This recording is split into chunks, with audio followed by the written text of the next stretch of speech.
For many pagans, funding is the rock that has shipwrecked many a boat. Drew Jacob, priest of the Temple of the River and experienced nonprofit professional, understands what it takes to raise money for a project. Raising funds in the pagan community has additional complexities. I think the very first and most important thing is for the group, or at least the board or the leadership of the group, to acknowledge that funding is A, necessary, and B, not a bad thing. And there's a very strong sense throughout much of the neo-pagan community that if you're asking for money, you're doing something wrong, you're doing something bad. And that's the biggest hurdle I see people facing in this community, is that they're worried, well, we can't ask for money. But not only can you, but you really should. It's really the only way to make something sustainable and make your organization run long-term and accomplish great things.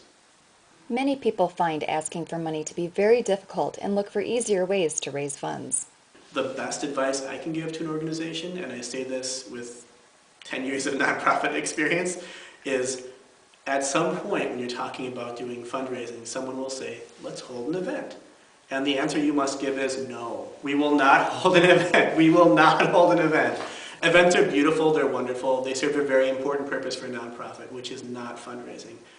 So the best thing I can recommend is either go to individuals you think could put in a good chunk and ask them if they can do $1,000 or $500. Or start up some kind of membership program where you're asking everyone to pay $50 a month or $20 a month or whatever it is, and it's automatic and it comes out every month. And make sure that that's going to be worth it for them, that you're offering a program that's going to be worth their time and that they'll feel good about donating at that level. There is an unsubstantiated perception that most pagans are poor, which is why large projects such as building temples are rare.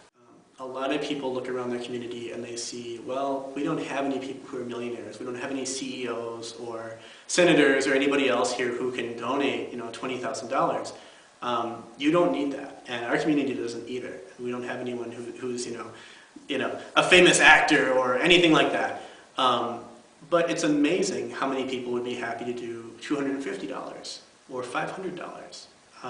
If people really care about what you're doing, if you've really made a strong program, if you're really offering something important to the community, and if you've got regulars who are coming to all of your events, it's very likely that if you put the ask out there, they're willing to support.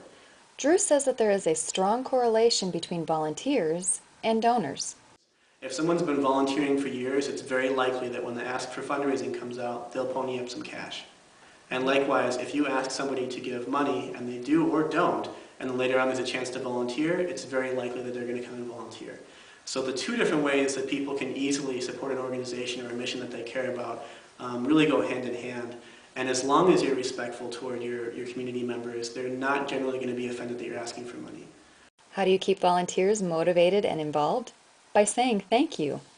And in the nonprofit world, there's no such thing as thanking people too much. There's really not. When you say thank you the 20th or 30th time to somebody, in your head it might sound like you're just going overboard, it's just getting to be a broken record, but it really means something to them. If you can do that, if you have something they care about and you treat them well and you're really respectful of their time and their expertise, you're going to walk away with a really happy group of volunteers and a decent fundraising base. Just looking around, you can see the many hours volunteers have devoted to the temple. They, and Drew, also donated the funds. And I can outline just sort of roughly how how this particular building was financed. I mentioned earlier that the main building itself was constructed by, we contracted a company to come and build it. And that part I paid for myself as a gift to the community. And that was, to me, it was worth it. I'm the priest of the temple. The temple has been in or attached to my home for as long as I've been teaching. And in our tradition, it's very it is traditional, and that's sort of the way it is that the teacher lives in the temple, or the temple is the teacher's home, or vice versa. So it was, to me, completely worth it to put up the money to build the basis, the shell of this structure. And then the community really worked to finish it off and made it their own. So part of our funding was just sort of, well, one person put it all in, right? That said, we still needed thousands and thousands of dollars beyond that for things like getting a stove, getting the furniture, getting the paint, getting the materials, the toilet, all sorts of things you have to take into account. And so what I did is I went to the people in our community who might potentially have the ability to make a single large gift. And I said, look, it's going to cost us $3,000 to put in a fireplace. would you like to sponsor a fireplace? The response was really positive. The very first person I asked had said, I can't pay $3,000 for anything. And I said, I completely understand. And before I could even go through, the polite, hey, I understand, it's not a problem, he cut me off and said, but I can chip in 50, right? And that kind of got the ball rolling. And then, of course, a year later, when the stove was finished, he was able to come and look and see the stove that he had helped to fund. And he personally is very close with the goddess Breach, the goddess of the hearth. So seeing that he had helped to build the stove was very important to him. Not everyone can donate piles of money, but most people, if they really love something, they're willing to donate their time, and then they feel that they have a stake in it, they're really invested in it, and they start to just become closer to the organization, care about it that much more because they're really a part of it. A feeling of community permeates the space, giving it a warm and welcoming feeling, even in the heart of a Minnesota winter. I think once you have a physical place, all of that